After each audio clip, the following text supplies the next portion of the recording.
Calogero, séparé de la mère de ses enfants, le chanteur s'affiche avec une belle inconnue à Roland-Garros. S'il ne vit plus avec la mère de ses enfants, Calogero ne s'est pas rendu seul à Roland-Garros. Une belle inconnue l'y a accompagné. On ne compte plus le nombre de tubes dans le répertoire de Calogero.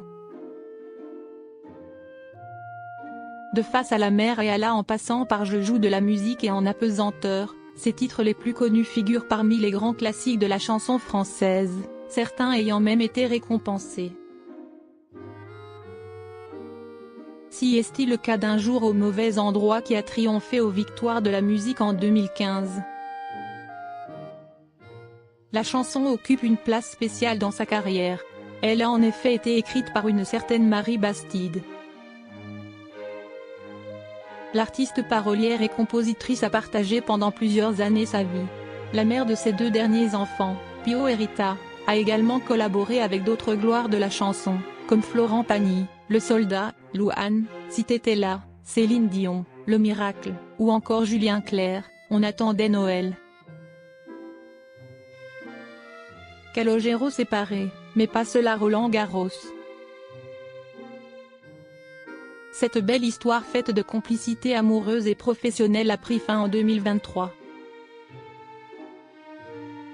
En septembre dernier, Paris Match révélait que le couple s'était séparé, la veille de la sortie du 9e album de Calogero, AMOUR.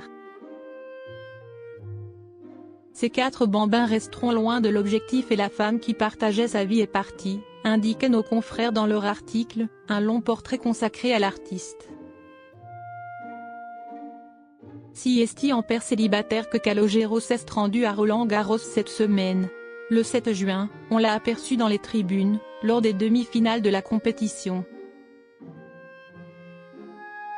S'il n'a pas retrouvé l'amour, le chanteur n'avait pas fait le déplacement sans être accompagné.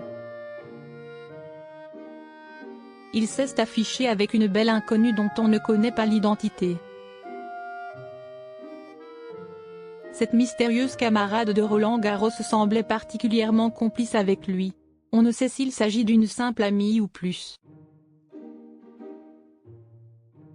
Calogero est-il resté en bons termes avec la mère de ses enfants? On se ressemblait, on s'est complété sur certaines choses et ce qu'on a vécu artistiquement et aussi dans le cadre du privé a nourri nos cheminements respectifs. On a grandi et évolué ensemble, se souvient Marie Bastide dans une interview accordée il y a quelques années à Public où elle révélait avoir rencontré Calogero au Baron, une boîte de nuit près des Champs-Élysées en 2009, une période durant laquelle elle sortait beaucoup. Une chose est sûre me concernant, quand j'ai aimé une fois, j'aime toute la vie, certifie quant à lui le chanteur à Paris Match. Marie Bastide n'a en effet pas complètement disparu de sa vie. Elle reste même très proche du chanteur qui n'exclut pas de collaborer à nouveau avec elle. Il y a une vraie magie quand on travaille ensemble, explique le papa célibataire.